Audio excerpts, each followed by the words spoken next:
Hello, എല്ലാവർക്കും language ലാബിന്റെ അടുത്ത ഒരു കന്നഡ ക്ലാസ്സിലേക്ക് സ്വാഗതം. ഞാൻ അശ്വിൻ.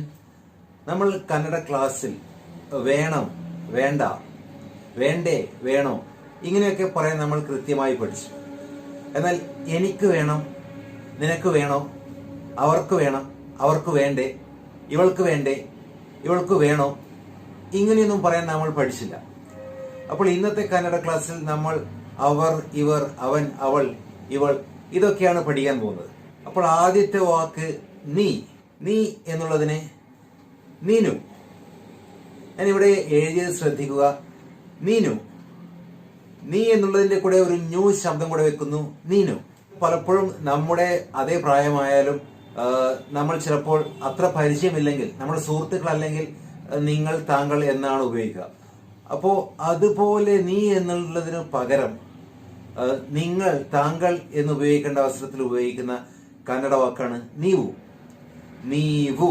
നീ എന്നുള്ളതിന്റെ കൂടെ വു ശബ്ദം കൂടെ വെക്കുന്നു. എഴുതിയത് ശ്രദ്ധിക്കുക. നീവു. നീവു എന്ന് പറഞ്ഞാൽ നിങ്ങൾ, താങ്കൾ. നീവു എന്നുള്ളത് എപ്പോഴും ഒരാൾ മാത്രമാവണമെന്നില്ല, കുറച്ച് ആൾക്കാരായാലും. അത് മലയാളത്തിൽ അങ്ങനെയാണല്ലേ. നിങ്ങൾ എന്നുള്ളത് ചിലപ്പോൾ ഒറ്റയാളെ പറ്റിയായിരിക്കും പറയുന്നത്. ചിലപ്പോൾ കുറച്ചധികം ആൾക്കാരുണ്ടെങ്കിലും നിങ്ങൾ എന്ന് പറയും. അതുപോലെയാണ് കന്നഡയിലും. ഇനി ഞാൻ എന്നെങ്ങനെ കന്നഡയിൽ പറയും? ഞാൻ. ഇത്രയും ചേർക്കൊണ്ട് ഒരു ന്യൂ ശബ്ദം അവിടെ ചേർത്താൽ ഞാനായി. ഞാനു. ഞാനു. ഞാനു. എഴുതിയത് ശ്രദ്ധിക്കുക. ഞാനു. അതുപോലെ കന്നഡയിൽ അവർ. അവർ എന്നുള്ളതിന് പറയുന്നത് അവരു. ഇവർ എന്നുള്ളതിന് എന്താണ്? ഇവരു.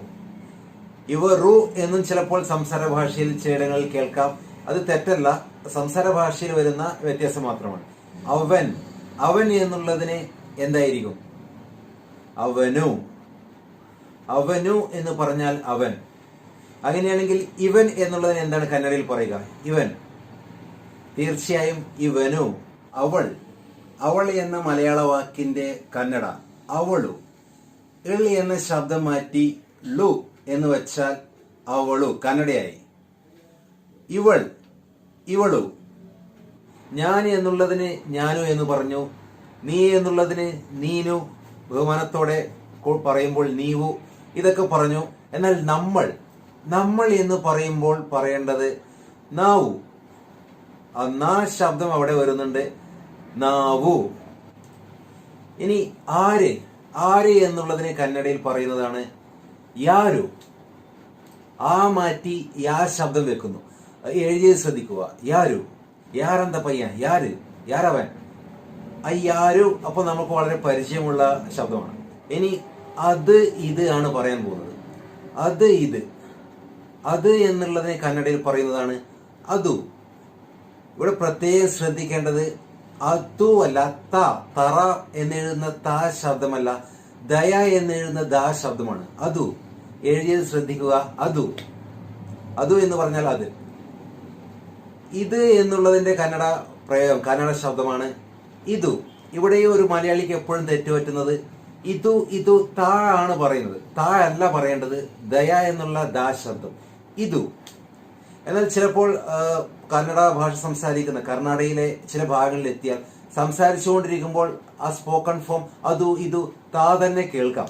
അപ്പൊ അങ്ങനെയുള്ള ചില വകഭേദങ്ങൾ ഉണ്ട്. എന്നാൽ എഴുതുമ്പോഴും ഒരു സ്റ്റാൻഡേർഡ് ഫോമിലൊക്കെ പറയുമ്പോഴും എപ്പോഴും ദാ ശബ്ദമാണ്. അടുത്ത കന്നഡ ക്ലാസ്സിൽ ചായ വേണം, ചായ എനിക്ക് വേണം, ചായ നിനക്ക് വേണോ, നിങ്ങൾക്ക് ചായ വേണോ, അവർക്ക് ചായ വേണ്ടേ, ഇങ്ങനെയൊക്കെ പറയാൻ നമ്മൾ പഠിക്കുന്നതാണ്. അടുത്ത ക്ലാസ്സിനായി കാത്തിരിക്കുക. അപ്പൊ എല്ലാവർക്കും